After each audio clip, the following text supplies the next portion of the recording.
India TV चुनाव मंच किसकी होगी दिल्ली। लगातार हमारा एक खास कार्यक्रम जारी है क्योंकि दिल्ली के दंगल में जहां एक तरफ अरविंद केजरीवाल और उनकी पूरी की पूरी पार्टी जीत का चौका लगाने की कोशिश कर रही है, तो वहीं भारतीय जनता पार्टी के सामने चुनौती यह है कि 27 साल के अपने सूखे को, अपने वनवास को खत्म किया जाए। अब ऐसे में दोनों के बीच में कांटे की टक्कर देखने को मिल रही है। मुद्दे कई हैं, रोज नए मुद्दों पर घमासान देखने को मिलता है। कभी पूर्वांचलियों का अपमान, कभी चुनावी हिंदू, कभी यमुना की सफाई, तो कभी अपने अपने मैनिफेस्टो को लेकर दोनों पार्टियां आमने सामने रहती हैं।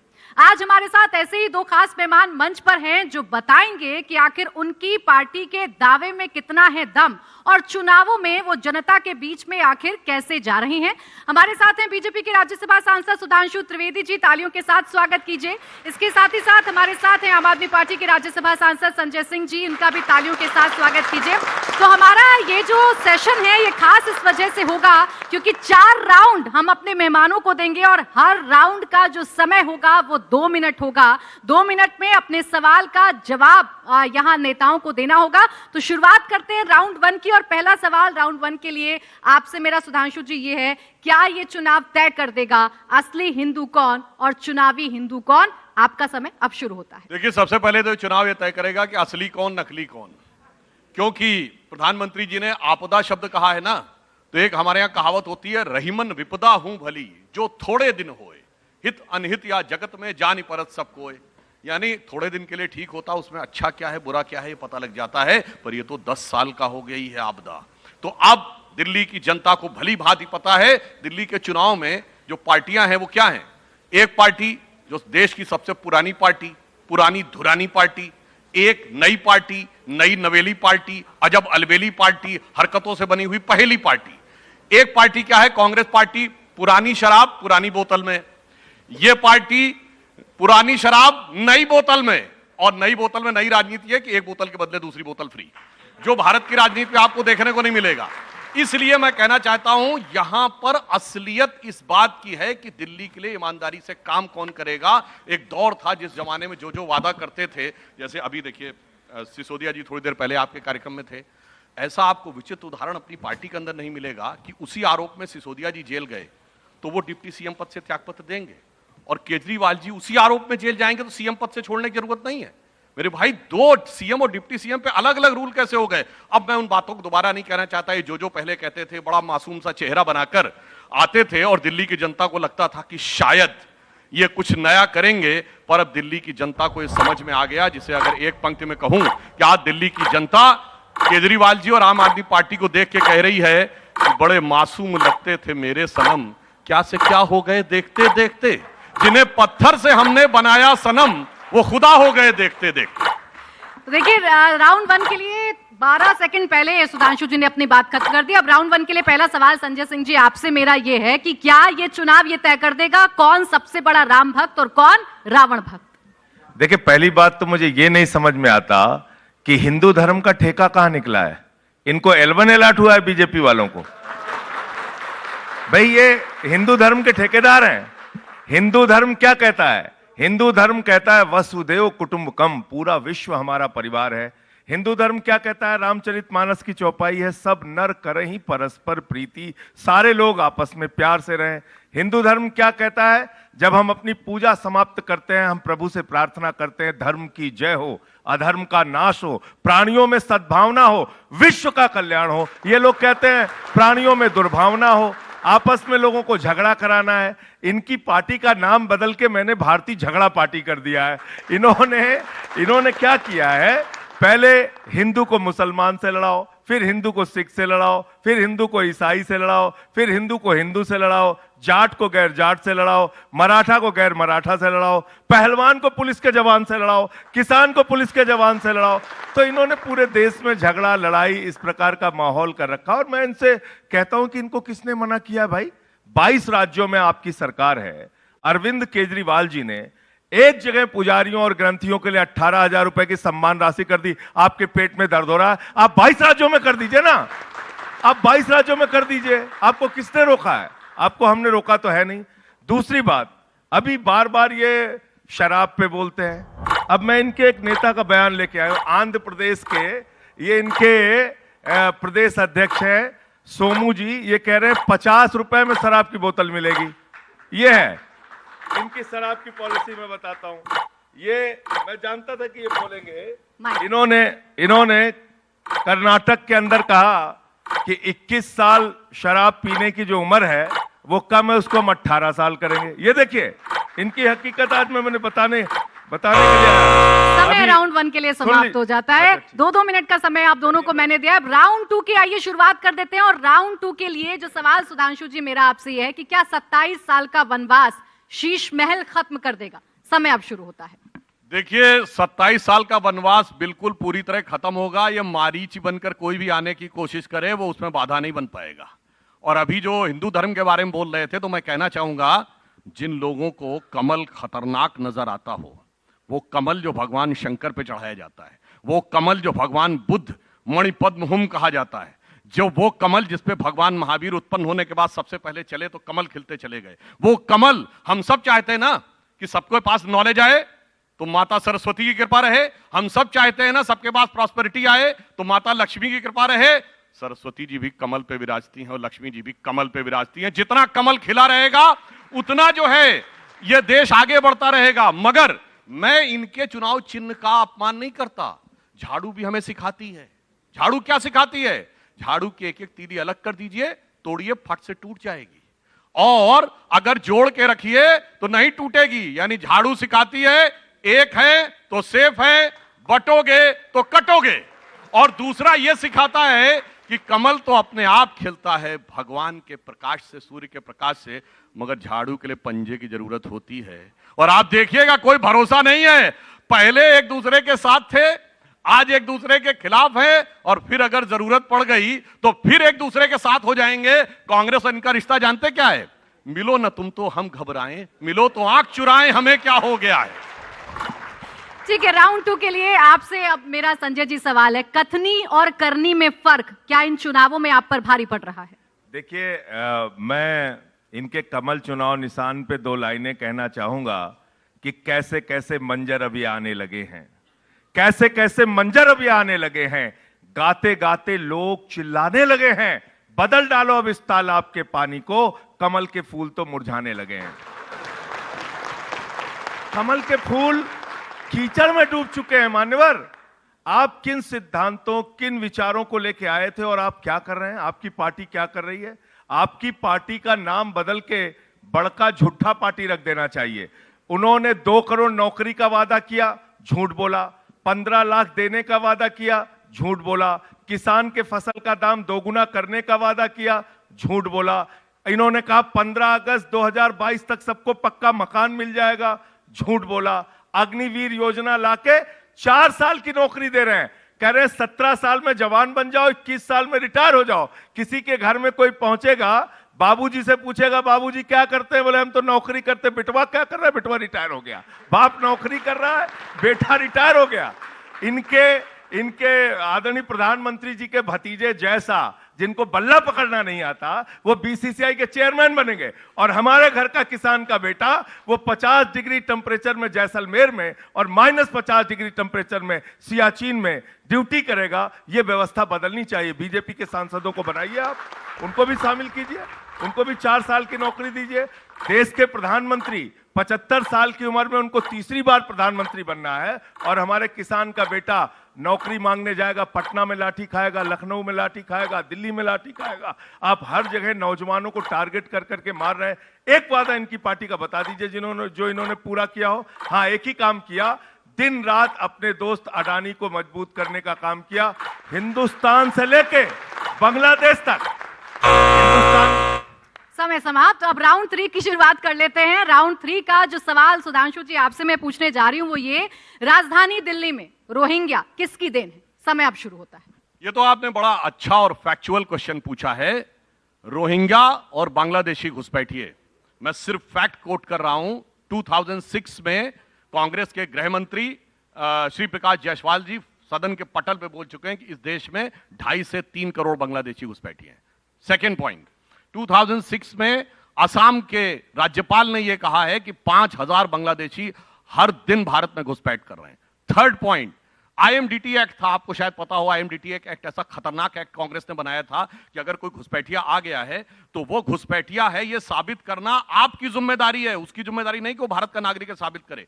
उसके खिलाफ हमारे नेता सर्बानंद सोनोवाल कोर्ट गए, उसको क्वेश करते समय सुप्रीम कोर्ट का ऑब्जर्वेशन है कि this amounts to external aggression over India. अब हमारी सरकार आने के बाद क्या हुआ?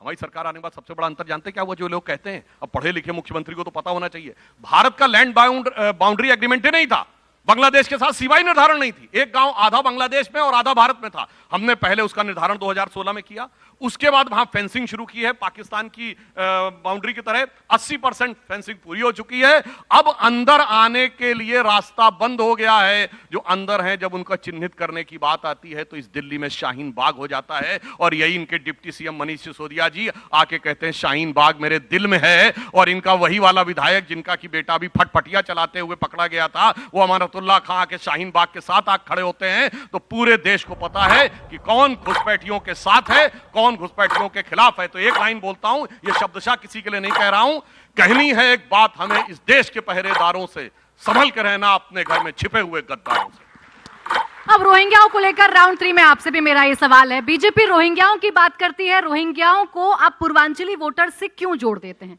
समय अब शुरू होता है। देश के सदन में भारतीय जनता पार्टी के राष्ट्रीय अध्यक्ष जेपी नड्डा जी ने यूपी बिहार पूर्वांचल के लोगों को रोहिंग्या कहा, घुसपैठिया कहा, बांग्लादेशी कहा। और दिल्ली में रहने वाले 30-30, 40-40 साल के जो बिहार यूपी के लोग हैं, पूर्वांचल के लोग हैं, इनकी जमानत जब्त करके इस बार इनको सबक सिखाने का काम करेंगे। पहली बात। दूसरी बात मैं ये पूछना चाहता हूं, क्या यहां पे बाइडेन का राज चल रहा है 10 साल से? ओबामा देश के प्रधानमंत्री हैं, ट्रंप देश के प्रधानमंत्री हैं। भारत के प्रधानमंत्री कौन है? आदरणीय नरेंद्र मोदी जी। गृह मंत्री कौन है? अमित शाह जी। सीमा की सुरक्षा की जिम्मेदारी किसकी है? अमित शाह जी की। अगर 10 साल से 2.5 करोड़ में 2.5 घुसपैठिया आपने भगाया तो नाम बताइए, आप नाम बताइए। आप कह रहे 2006 में आपके पास डाटा आ गया था, 10 साल से आप उसको देख के इंतजार कर रहे थे। आपने बसाया है पूरे देश में बांग्लादेशियों को। आप मुझे बताइए, एक बांग्लादेशी आसाम पार करके, त्रिपुरा पार करके, बंगाल पार करके, झारखंड पार करके, बिहार पार करके, यूपी पार करके दिल्ली कैसे आ गया? भारत के प्रधानमंत्री जाते हैं और जब 50 साल पूरे होते हैं बांग्लादेश की आजादी के, तो कहते हैं मैं तो बांग्लादेश की आजादी का योद्धा हूं, मैंने आजाद कराया बांग्लादेश, मैं जेल गया था बांग्लादेश को आजाद कराने के लिए। और अपने दोस्त अडानी को भारत की बिजली चुरा के झारखंड से ठेका दे रहे हैं हजारों करोड़ों का बांग्लादेश को। और मैं पूछना चाहता हूं सुधांशु जी से, आज बोलिए पूरे देश के सामने कि अडानी का ठेका कैंसिल होना चाहिए वहां पे। आप बोलिए पूरे देश को। अभी हजारों टन चावल आपने बांग्लादेश को भेजा है। जब वहां पे हिंदू मारे जा रहे हैं, आप उनको बांग्लादेश को चावल सप्लाई करने का काम कर रहे हैं। आपके दोस्त अडानी जाके वहां पे बिजली का ठेका, हजारों करोड़ों का व्यापार करेंगे। आप उनसे व्यापारिक रिश्ते बनाएंगे, शेख हसीना को यहां पे बिठाएंगे, घुसपैठियों को यहां बसाएंगे। खुद लिखेंगे आपके अर्बन मंत्री कि बक्करवाला कॉलोनी में, ईडब्ल्यूएस कॉलोनी में बांग्लादेशियों को आपने बसाया है, प्रमाण। चलिए, राउंड 3 यहीं पर खत्म होता है। राउंड 4 की आइए शुरुआत करते हैं। और राउंड 4 के लिए सुधांशु जी, आपसे मेरा सवाल यह है कि दिल्ली में बिन दूल्हे की बारात किसकी है? समय अब शुरू होता है। वो भी बताता हूं, पहले मैं इनको बता दूं, ये तो वही लोग हैं ना जिन्होंने एनआरसी का विरोध किया था। जो हमने कहा आइडेंटिफाई करेंगे कौन कौन घुसपैठिया है, छाती पीट के खड़े हो गए थे आके। इसलिए मैं ये भी बताना चाहता हूं, और आप तो पढ़े लिखे हैं, और ये सिर्फ राज्यसभा सांसद नहीं है, ये नेता सदन है आम आदमी पार्टी के। और आम आदमी पार्टी के नेता कहते हैं कि वो सबसे पढ़े लिखे हैं। तो ये बताइए, मैं पूछना चाहता हूं, बांग्लादेश में आप कह रहे हैं, मैं किसी बिजनेस हाउस का पक्ष नहीं ले रहा हूं, दूसरा कंपटीटर कौन था? कंपनी का नाम बताइए, चाइनीज कंपनी। बांग्लादेश में पावर एग्रीमेंट के लिए किसकी मदद करना चाहते हो बताओ? मैं साफ पूछना चाहता हूं। इंडियन कंपनी के खिलाफ खड़े होते हैं और विदेशी कंपनियों के साथ खड़े होते हैं। यह आज से नहीं, हमेशा से। मैं पूछना चाहता हूं इनसे, आज तक कभी भी किसी इन लोगों ने किसी विदेशी कंपनी की खिलाफत की हो? ये इंडी गठबंधन वाले किसके साथ खड़े रहते थे? एंडरसन के साथ 84 में खड़े थे, यूनियन कार्बाइड के साथ, उसके बाद हॉविट्जर के साथ, उसके बाद बोफोर्स के साथ, उसके बाद हिंडनबर्ग के साथ, उसके बाद बीबीसी के साथ। हमेशा विदेशी कंपनियों के खिलाफ खड़े रहते हैं क्योंकि इनके दिल में। और दूल्हे के ऊपर बताना चाहता हूं, क्या चीज? अच्छा, काउंटर सवाल भी लेंगे, पहले कंप्लीट करिए।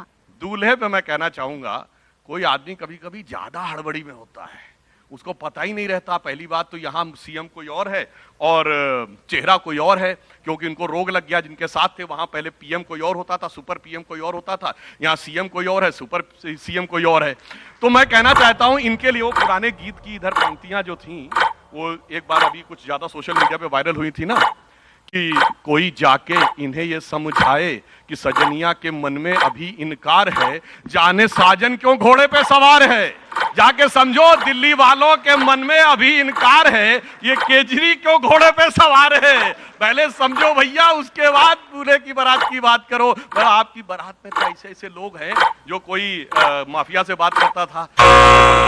को समय यहीं पर समाप्त है। राउंड 4 के लिए अब आपसे मेरा सवाल संजय जी यही है, कोर्ट की पाबंदी फिर भी केजरीवाल ही क्यों जरूरी? देखिए, पहली बात तो उनके देशभक्ति की बातों का जवाब देना बहुत जरूरी है। ये सिखा रहे हैं कि किसका विदेशी का विरोध करना है, किसका स्वदेशी का समर्थन करना है। आपसे सीखना है। जिन्ना की कब्र पे मत्था टेकने वाले लोग हमें सिखाएंगे देशभक्ति, हमको सिखाएंगे। जो लोग बिना बुलाए नवाज शरीफ के बर्थडे का केक काटने चले जाते हैं, हिंदुस्तान में आतंकवादी घटनाओं को जन्म देने वाली आईएसआई को बुला के पठानकोट में हमारे शहीदों की जांच कराने वाले भारत के प्रधानमंत्री और उनकी पार्टी से हमें कोई देशभक्ति का प्रमाण पत्र नहीं चाहिए। आप देशभक्ति का प्रमाण पत्र देते हैं। भारत के पहले प्रधानमंत्री नरेंद्र मोदी जी, मैं रिकॉर्ड पे कह रहा हूं, जितने भी प्रधानमंत्री हिंदुस्तान में बने, किसी ने अपने शपथ ग्रहण समारोह में पाकिस्तान के प्रधानमंत्री को नहीं बुलाया। आपने वो काम किया कि पाकिस्तान के प्रधानमंत्री को आपने बुलाया। आप वो लोग हैं जिन्होंने अफजल गुरु को शहीद मानने वाली पार्टी के साथ समझौता करने का काम किया। डिप्टी चीफ मिनिस्टर बने आपके लोग। इसलिए देशभक्ति के बारे में आप कृपा करके बात मत किया कीजिए। श्यामा प्रसाद मुखर्जी जी की चिट्ठी घर घर में मिल जाएगी आपको, जो 1942 में उन्होंने लिखा था, जिसमें लिखा था कि कांग्रेस के आजादी को दिलाने के आंदोलन को, भारत छोड़ो आंदोलन को कुचल देना चाहिए। अंग्रेज गवर्नर को चिट्ठी लिखने वाले लोग हमें देशभक्ति सिखाएंगे। आपसे हमें देशभक्ति सीखनी है। और दिल्ली में भारतीय जनता पार्टी बिना दूल्हे की बारात है और घोड़े पे चढ़ने के लिए कभी बिदूड़ी आगे बढ़ते हैं, परवेज वर्मा टांग खींच लेते हैं, परवेज वर्मा आगे बढ़ते हैं, बिदूड़ी टांग खींच लेते हैं।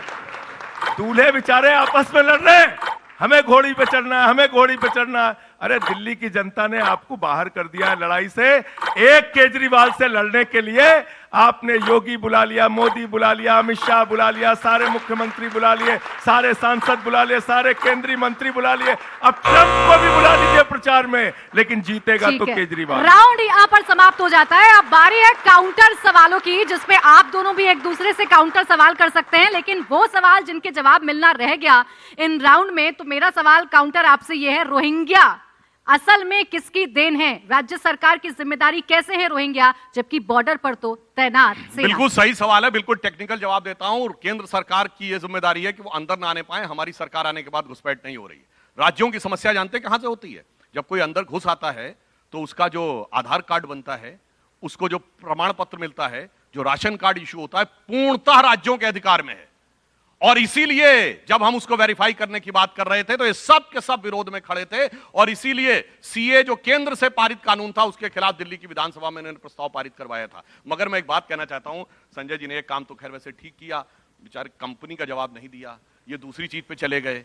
तो मैं कहना चाहता हूं, इन्होंने कहा अफजल गुरु को समर्थन, हाँ, मगर आपकी तो मुख्यमंत्री के माताजी पिताजी दोनों अफजल गुरु की क्षमा याचना में रिटर्न में लिखे हुए हैं, लिखित प्रमाण है आतिशी जी के माता पिता का, उसका जवाब दीजिए। और शायद यही कारण तो नहीं था संजय जी कि जब सीएम बनाना था तो मनीष सिसोदिया जी नहीं, गोपाल राय जी नहीं, सौरभ भारद्वाज जी नहीं, संजय सिंह जी नहीं, वही जिसने अफजल गुरु के खिलाफ में लिखा था, पक्ष में लिखा था, वही होना चाहिए। आप कह रहे हैं घोड़े पे जहां तक, अरे भैया आपने तो जब से पार्टी शुरू हुई ऐसी लत्ती मारी है सबको कि पहले प्रशांत भूषण, शांति भूषण, योगेंद्र यादव, कुमार विश्वास, साजिया इल्मी और वो किरण बेदी, वहां से लेके अन्ना हजारे तक को किनारे कर दिया। अब केजरीवाल जी कह रहे हैं इस जमी से आसमां तक मैं ही मैं हूं, दूसरा कोई नहीं, जो सब साथ में मिलके आए थे। तो आपने आम आदमी पार्टी की जानते क्या गति की? देखी जमाने की यारी, बिछड़े सभी बारी बारी। अब यहीं से काउंटर सवाल आपसे उठाती हूं मैं संजय सिंह जी, कथनी और करनी में क्या फर्क आ गया है और यही फर्क आम आदमी पार्टी को भारी पड़ने जा रहा है? देखिए सुधांशु जी बहुत होशियारी से बात करते हैं, आधी बात रखते हैं, आधी बात छोड़ देते हैं। इन्होंने कहा कि बांग्लादेशी घुसपैठिया अगर हिंदुस्तान में आ गया तो उसको राशन कार्ड कौन देता है कौन नहीं देता है उस पर चर्चा में ले गए। मैं तो आपसे ये पूछ रहा हूं कि बांग्लादेशी घुसपैठियों का 2.5 करोड़ का आंकड़ा इसी प्रोग्राम में आपने कहा कि आपको 2006 में मिला। तो भैया आप मुझे बताइए 10 साल से यहां पे बाइडेन की, ट्रंप की, ओबामा की सरकार है, उसको कौन भगाएगा? केजरीवाल भगा सकते हैं क्या? संजय सिंह भगा सकते हैं क्या? सुधांशु त्रिवेदी भगा सकते हैं क्या? नहीं। अमित शाह, नरेंद्र मोदी और एस जयशंकर डिपोर्ट करना चाहिए उनको। घुसपैठियों को, इलीगल घुसपैठिया कोई भी मिलेगा उसको आप ही भगा सकते हैं, कोई दूसरा नहीं भगा सकता। उसका आंकड़ा रखिए देश के सामने, कितना आपने लोगों को भगाया। दूसरी बात, आप कहते हैं कि इसको लत्ती उसको लत्ती। अरे भैया, जिन जिन लोगों पे आपने ऐसे ऐसे आरोप लगाए कि अगर उसका रिप्ले चला दिया जाए तो आपको बुरा मत मानिएगा, कार्यक्रम में आप खड़े नहीं हो पाएंगे। 70,000 करोड़ रुपए के घोटाले का आरोप लगाया आपने अजीत पवार को, गले लगा लिया। आपने मुकुल राय, शुभेंदु अधिकारी पे नारदा शारदा स्कैम का आरोप लगाया, गले लगा लिया। आपने वाटर घोटाले का आरोप हेमंत विश्व शर्मा पे लगाया, गले लगा लिया। आपने छगन भुजबल, हसन मुशर्रफ, नारायण राणे, येदियुरप्पा, जनार्दन रेड्डी, हिंदुस्तान के जितने बड़े से बड़े भ्रष्टाचारी हैं वो आज भारतीय जनता पार्टी और नरेंद्र मोदी जी के साथ हैं। इनका नारा अब ये है कि जो जितना बड़ा भ्रष्टाचारी वो इतना बड़ा पदाधिकारी। कथनी करनी के अंतर का बहुत अच्छा सवाल आपने पूछा, मैं उसका जवाब दे देता हूं। केजरीवाल जी ने कहा बिजली फ्री देंगे, दिया। पानी फ्री देंगे, दिया। बस की यात्रा फ्री कराएंगे, किया। बुजुर्गों की तीर्थ यात्रा कराएंगे फ्री, वो किया। दिल्ली के अंदर स्कूल फ्री, इलाज फ्री, मोहल्ला क्लिनिक की व्यवस्था, 6,800 किलोमीटर की सीवर पाइपलाइन, 4,000 किलोमीटर की वाटर पाइपलाइन, 10,000 किलोमीटर की नई सड़कें, 250 किलोमीटर मेट्रो, 10,000 अस्पतालों के बेड बनाए, 3 लाख सीसीटीवी कैमरे लगाए, 4 लाख स्ट्रीट लाइट दिल्ली के अंदर लगाई। काम के नाम पे वोट मांगते हैं, एक बात।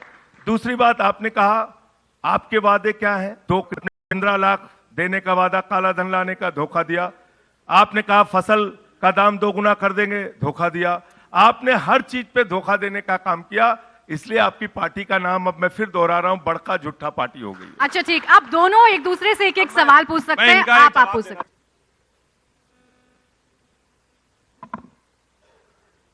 केजरीवाल जी का बड़ा फेमस वक्तव्य है, आरोप लगते ही इस्तीफा दे देना चाहिए। हम तो वो हैं, हमारी पार्टी में किसी व्यक्ति के ऊपर कुछ नहीं होगा, कोई आरोप होगा तो उसे तुरंत इस्तीफा देना पड़ेगा, इसलिए हमने अपनी पार्टी में एक लोकपाल नियुक्त किया है। तो लोकपाल पता है कौन थे? एडमिरल रामदास। टोपी भी उतार दी, जब से टोपी जनता को पहना दी, लोकपाल जी को भी फेंक दिया। और आपने जो कथनी करने की बात कही, सिर्फ 2 फैक्ट कोट करता हूं। मई 2012 केजरीवाल जी का ट्वीट है, कोई जाके चेक कर ले, शरद पवार जी के बारे में, उनके वर्ड है, मेरे नहीं। मुझे इस बात पे आश्चर्य होता है कि इनके जैसा बेईमान आदमी इतने बड़े पद पर कैसे, उनका शब्द है, मेरा नहीं है। इनका स्विस बैंक का अकाउंट नंबर मेरे पास है, और जिस आदमी को जेल में होना चाहिए वो कैसे इतने बड़े पद पर बैठा है। और 2023 का ट्वीट है, आदरणीय शरद पवार जी से समर्थन मांगने के लिए आज मैंने उनसे भेंट किया। अब आइए, कथनी करने का अंतर क्या होता है? 27 कि मुझे तो इस सुन के आश्चर्य होता है कि शीला दीक्षित जी के घर में 15 एसी लगे हैं। मुझे तो यह आश्चर्य है कि सुना है कि बाथरूम में भी एसी लगे हैं, और आगे कहते मेरा कलेजा कांप उठता है यह सोचकर कि जिस दिल्ली में 40% जनता झुग्गी झोपड़ी में रहती है, कैसे कोई मुख्यमंत्री ऐसे आलीशान महल में रहता है। और अब तो शीश महल छोड़िए, अब तो इतने मजेदार हैं, ये भारत के इकलौते चीफ मिनिस्टर हैं जिनको 2-2 राज्यों की Z+ सिक्योरिटी चाहिए। एक दौर में कहते थे मुझे सिक्योरिटी नहीं चाहिए, गाड़ी नहीं चाहिए, वो सब छोड़िए, वो बहुत सारी बातें हो गई हैं, वो बार बार हम क्या रिपीट करें, हमारे बहुत से लोग करे होंगे, मगर एकमात्र उदाहरण आपको मिलेगा कि Z+ सिक्योरिटी चाहिए। और कोई दूसरा सीएम बताइए इसे दूसरे राज्य की भी Z+ चाहिए, यानी सरकार आधी और सिक्योरिटी डबल, Z++। ये देखिए, इसे कहते हैं देख तेरे संसार की हालत क्या हो गई भगवान, कितना बदल गया इंसान। यही कथनी और करनी में फर्क। अब आपका सवाल इनसे। देखिए, आदरणीय हमारे प्रधानमंत्री जी, उनका कथन है, मेरा नहीं। 35 साल तक बेचारे ने भिक्षा मांग के अपना जीवन बिताया, ये उनका कथन है। उन्होंने कहा मैंने ट्रेन में चाय बेची, फिर उन्होंने एक दिन कहा मेरा बायोलॉजिकल जन्म नहीं हुआ, मैं तो अवतार हूं। और 8,400 करोड़ रुपए के जहाज में चलते हैं, 12-12 करोड़ की 6 गाड़ियों में चलते हैं, दिन भर में 3 बार कपड़े बदलते हैं। मैं गया था उनका राजमहल देखने के लिए, हमें पकड़वा लिया पुलिस से, बोले हम घुसने नहीं देंगे। हमने कहा भाई दिखा दो 300 करोड़ की कालीन, 200 करोड़ का झूमर, जो वहां पे 6700 जोड़ी जूते रखे हुए हैं, दिखाइए। घुसने नहीं दिया, बोले नहीं देखने नहीं देंगे। मैं तो कहता हूं अगर इतना ही शीश महल देखने का शौक है, खुलवा दीजिए सारे प्रधानमंत्री मुख्यमंत्री के घर, पूरे देश के अंदर केंद्रीय मंत्रियों के घर, चलेंगे देखेंगे, उस पर भी चर्चा करते हैं, उस पर भी बातचीत करते हैं। लेकिन कथनी और करनी के अंतर का जहां तक सवाल है, इस देश के नौजवान से पूछिए, इस देश के किसान से पूछिए, माताओं बहनों से पूछिए, ये कैसी सरकार चल रही है। 250 रुपए किलो प्याज बिकी, 300 रुपए किलो दाल बिकी, 1200 रुपए का सिलेंडर बिका, 100 रुपए के पार पेट्रोल बिका, 100 रुपए के पार डीजल बिका आपके राज्य में। और जब लोग जाते हैं शिकायत करने के लिए तो निर्मला सीतारमण जी कहती मैं तो प्याज खाती ही नहीं। ये संवेदनहीनता है आपकी, ये संवेदनहीनता है। ऐसी गजब की सरकार आप चला रहे हैं। कार नहीं खरीदो तो टैक्स देना है, कार अपनी बेचो तो टैक्स देना, रुपया बैंक में रखा उस पर इंटरेस्ट मिला तो टैक्स देना है, रुपया जमा करना है तो टैक्स देना है, निकालना है तो टैक्स देना है, एटीएम से पैसा निकालना है तो टैक्स। अरे भैया आपने तो यह हालत कर दी है, वाकई वो गब्बर सिंह टैक्स बन गया है कि दिन रात इंसान सुबह से लेकर रात तक आपको टैक्स देता रहता है, बदले में उसके हिस्से में कुछ नहीं आ रहा है। आपने 200 लाख करोड़ के कर्जे में हिंदुस्तान को डुबा दिया, आपने 15 लाख करोड़ रुपए चंद पूंजीपतियों का माफ कर दिया, आपने 3,54,000 करोड़ रुपए 43 कंपनियों का हेयर कट के नाम पे सेटलमेंट के जरिए उनका खत्म कर दिया। आपकी नीतियां क्या है, किसके लिए आप काम कर रहे हैं? आम आदमी पार्टी के बारे में पूछिएगा, हम आपको सीना ठोक के एक एक नीति के बारे में बता सकते हैं। हमने तो ऐसा सरकारी स्कूल बनाया कि देश के प्रधानमंत्री को भी ट्रंप की पत्नी को दिखाना पड़ा दिल्ली का सरकारी स्कूल, दिल्ली का सरकारी स्कूल आपने जाके दिखाया। ये आपके द्वारा दिया गया प्रमाण पत्र है। इसलिए मैं कह रहा हूं प्रति व्यक्ति आय के मामले में आज दिल्ली आगे है। दिल्ली के अंदर आप महिलाओं से बात कर लीजिए, बुजुर्गों से बात कर लीजिए। हमने घोषणा की है 2100 रुपए की महिला सम्मान राशि एक एक माता बहन के खाते में जाएगी, ये गारंटी है केजरीवाल जी की।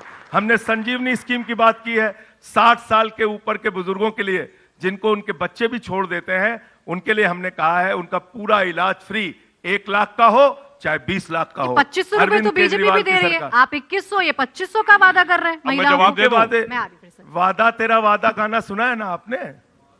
वादा तेरा वादा, इनका वादा, इनके वादे पे कोई भरोसा ही नहीं करता। ठीक है, इनके वादे पे कोई भरोसा नहीं करता, क्योंकि हर चीज में तो इन्होंने झूठ बोला। जब कोई बात में पूछता है कहते हो तो जुमला था, ये तो अगर इनका 2100 संकल्प पत्र जुमला पत्र हो चुका है। ये अगर 2100 रुपए दे तो चुनावी वादा, आप 2500 का वादा करें तो बहुत अच्छा। उधर की बातें करने का कैसा शौक हो गया है आम आदमी पार्टी वालों की। 8,400 करोड़ रुपए कौन सा जहाज होता है?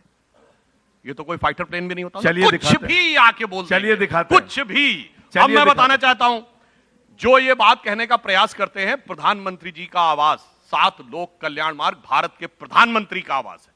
उसमें जिसमें आज मोदी जी रह रहे हैं, उसी में मनमोहन सिंह जी रहते थे, उसी में अटल जी रहते थे, उसी में देवगौड़ा जी, गुजराल जी और अपने राजीव गांधी जी और नरसिम्हा राव तक रहते थे। आपने जो मकान बनाया वो मुख्यमंत्री का आधिकारिक आवास नहीं है। और दूसरी बात मैं कहना चाहता हूं, इन्होंने कहा कि दिल्ली की बड़ी खिदमत की, तो मैं बताना चाहता हूं जब इनकी सरकार आई दिल्ली सरप्लस का बजट था, 1.54% ऑफ द रेवेन्यू सरप्लस था। अब स्थिति क्या हो गई? घटा, धीरे धीरे घटते घटते पिछले साल 0.3 पे आया, और इस साल स्थिति यह हो गई है कि दिल्ली सरकार ने नेशनल स्मॉल सेविंग फंड से 10,000 करोड़ रुपए के कर्जे के लिए आवेदन दिया है, क्योंकि दिल्ली में इस साल बजट घाटे में जाने वाला है। ये आपने दिल्ली को वहां से वहां तक दिया है, और अंदर अगर जाने की बात दिया है भैया, अप्लाई तो किया है ना, यानी जहां सरप्लस थे वहां से नीचे आ गए। अरे आएगा, परेशान, अरे कहा है अभी तो घाटे में आ गया ना, 10,000 करोड़ का कर्जा मांगा है कि नहीं? अभी भी सरप्लस में है कि नहीं? अब काहे बीच में बता दीजिए सुधांशु, देखिए दुखती रात हाथ पहुंची, सरप्लस में है कि नहीं? समझ में आने लगा इनको, पूरा देश सुन रहा है। अरे भाई यही तो मैं कह रहा हूं। नहीं साहब, मुनाफे में है कि नहीं? अब आपका तो कह रहे जो फायदा था वो मैं नहीं बोल रहा था आपके बीच में। अच्छा ठीक है, बोल अब सुनिए, अगर मुनाफे में है तो 10,000 करोड़ का कर्जा क्यों चाहिए? सीधा सवाल है, अगर मुनाफे में है तो 10,000 करोड़ का कर्जा, क्योंकि आपको पता है कि लुटिया डूबने वाली है। देखिए, ये कहते थे कि जमुना में डुबकी लगा देंगे। योगी जी ने तो आके कहा हम तो गंगा में डुबकी लगा के दिखा दिए, आप डुबकी लगा दो। पर इनको पता डुबकी लगाए तो राजनीति डूब जाएगी। और इन्होंने जिस प्रकार की बातों का भ्रम पैदा किया है, आज वो चीजें उभर कर सामने आती चली जा रही हैं। एक एक फैक्ट के ऊपर जो दिल्ली, जैसे अब कथनी करने का अंतर, आपने कहा हम 2100 देंगे। अरे चुनाव आचार संहिता लगने से पहले दे क्यों नहीं दिया? कोई रोक नहीं थी। हमने महाराष्ट्र में कहा चुनाव आचार संहिता लगने से पहले 3 किस्तें दे दी। हमने मध्य प्रदेश में कहा चुनाव आचार संहिता लगने से पहले हमने 4 किस्तें दे दी। हम आसाम में पिछले 5 साल से दे रहे हैं। लाडली लक्ष्मी योजना मध्य प्रदेश में दे रहे हैं। आपको दे देना चाहिए था, मगर नहीं, वो पॉन्जी स्कीम की तरह फॉर्म भरवा रहे हैं, जब हम आएंगे तब देंगे, आएंगे। अरे भाई, चुनाव आचार संहिता से पहले क्यों नहीं दिया? इसीलिए एक लाइन कहना चाहूंगा कि न देना और डुबकी लगाने से बचना, उसके लिए एक लाइन आम आदमी पार्टी के पूरे कैरेक्टर के ऊपर, कथनी करनी का अंतर के ऊपर आ जाती है कि चंद बातें करना और मुतमई होना नहीं अच्छा, सियासत आखिरी दम तक सभी को आजमाती है और बहुत गलती की गुंजाइश नहीं होती सियासत में। जरा किरदार हल्का हो, कहानी डूब जाती है। अच्छा, चलिए अब रैपिड फायर राउंड की शुरुआत कर देते हैं। आप दोनों से एक एक सवाल पूछूंगी, डुबकी और छोटा सा जवाब दीजिएगा। कितना बढ़िया इन्होंने सवाल पूछा है। हम इनके साथ डुबकी लगाने के लिए तैयार हैं। चलिए काशी में डुबकी लगाते हैं, बनारस में। गंगा मैया कितनी पवित्र है, वहां चेक करते हैं। चलिए मथुरा में यमुना चेक करते हैं। चलिए हमारे साथ लखनऊ आदि गंगा मां गोमती को चेक करते हैं, वहां कितना प्रदूषण आप लोगों ने फैला रखा है। चलिए प्रयागराज में गंगा की सफाई का चेक करते हैं कि वहां कितना गंगा आपने साफ किया है। चलिए कानपुर में, जहां पे आपने पैसे भी खर्च किए और वो पैसा कैसे डूब गया और कैसे वहां भी अभी भी नाले गंगा नदी में जा रहे हैं। चलिए देखते हैं। खाली आरोप के लिए आरोप लगाना। और पिछले 10 साल से आप मात्र 325 करोड़ रुपए दिल्ली को देते हैं। पूरे देश वाले सुन लीजिए, मात्र 325 करोड़ रुपए। यह आपका सहयोग है एक दिल्ली की सरकार के प्रति। आपने वो कर्जा दिया भी नहीं और कह रहे हैं आपने एक आवेदन दे दिया, उसको मुद्दा बना रहे हैं। आपकी पूरे देश की सरकारें उठा के देखिए, बहस कीजिए, एक कार्यक्रम रखिए, उस पर लाखों लाख करोड़ रुपए का कर्जा, यूपी से लेके मध्य प्रदेश से लेके जहां पंजाब की सरकारें हैं, वहां हर जगह लाखों लाख करोड़ रुपए का कर्जा आपकी सरकारों के ऊपर है। आप डूबे हुए हैं कर्जे में। इसलिए ऐसी बातें मत कीजिए जो हास्यास्पद लगे। अच्छा, आखिरी राउंड है, 1-1 मिनट आप दोनों को दूंगी। बहुत तरीके से इन्होंने अपनी गलती स्वीकार कर ली। मतलब इनकी सारी बातों का लब्बो लुआब ये, जमुना में डुबकी नहीं लगा सकते। अच्छा ठीक है, 1-1 मिनट आप दोनों को मिलेगा। सुधांशु जी आपको भी, संजय जी आपको भी। आप अपने अपने फाइनल कमेंट इस पर दे दीजिए और साथ ही बता दीजिए आपके हिसाब से आम आदमी पार्टी को कितनी सीटें आ रही हैं दिल्ली में। सुधांशु जी। मेरे विचार से आम आदमी पार्टी अपने इतिहास का सबसे बुरा प्रदर्शन करने जा रही है। और वैसे ये एक अद्भुत पार्टी इसलिए है कि इसको भारत के इतिहास में सबसे बड़ा जनादेश मिला। किसी राजनीतिक दल को 70 में 67 96%, फिर 70 में 62 90% मेजॉरिटी नहीं मिली, मगर उसके बावजूद एक लौती पार्टी है जिसने 3 लोकसभा चुनाव में 0-0-0 पाया है। तो मुझे लगता है आपकी दिल्ली की जनता कुछ सोच रही है और जब आपके सामने आएगा तो मैं कहता हूं कि अभी थोड़ा इंतजार का मजा लीजिए, 8 तारीख को दाग के देखिए। ठीक है संजय जी, यही सवाल मेरा आपसे, आपके हिसाब से भारतीय जनता पार्टी को इन चुनावों में कितनी सीटें आ रही हैं फाइनल कमेंट के साथ? देखिए, एक केजरीवाल से लड़ने के लिए इन्होंने मोदी जी, अमित शाह जी, योगी जी, मोहन यादव जी, नायब सैनी जी, हेमंत विश्व शर्मा जी, धामी जी, सारे केंद्रीय मंत्री, सारे सांसद, पूरे देश के कार्यकर्ता इनके दिल्ली में आ गए हैं। अब ट्रंप का आना बाकी रह गया। लेकिन मैं आपसे कहना चाहता हूं, चाहे जितनी कोशिश कर लीजिए, दिल्ली के अंदर 60 से ऊपर सीटें आम आदमी पार्टी की आएंगी, इस बार भी आएंगी। और 8 तारीख को हम और सुधांशु जी फिर से आपके चैनल पे डिबेट करेंगे और तब ये 10 सीटें लिख लूं फिर इनकी, आपके हिसाब से 10 सीटें भारतीय जनता पार्टी की 10 सीटें लिख लूं फिर? उससे कम आएंगी। आप भी बता दीजिए। 60 से ज्यादा। वैसे ज्यादा का मतलब देखिए, एक बार मोदी जी ने कहा था 2015 में, केजरीवाल तो बदनसीब है, इसको जंगल में भेज दो। जनता ने कहा लोकतंत्र है, मालिक हम हैं। 3 सीट इनको दिया, स्कूटर पार्टी बना दिया केजरीवाल को। ठीक है, आप संजय जी और सुधांशु जी। वैसे केजरीवाल जी हर चुनाव में लिख लिख के देते हैं, गुजरात चुनाव से लेकर इस बार लिख नहीं रहे हैं। अच्छा तो समझ जाइए। और मुझे लग रहा है वो एक फिल्म का डायलॉग था ना, भैया जी भावनाओं में बह के कुछ ज्यादा बोल गए। अच्छा चलिए ठीक है, अब देखिए तो 8 फरवरी को तय होगा कि किसके दावों में कितनी सच्चाई है, कौन कितनी सीटें लेकर आता है। फिलहाल के लिए बहुत शुक्रिया संजय जी और सुधांशु जी हमारे साथ जुड़ने के लिए, चर्चा में शामिल होने के लिए।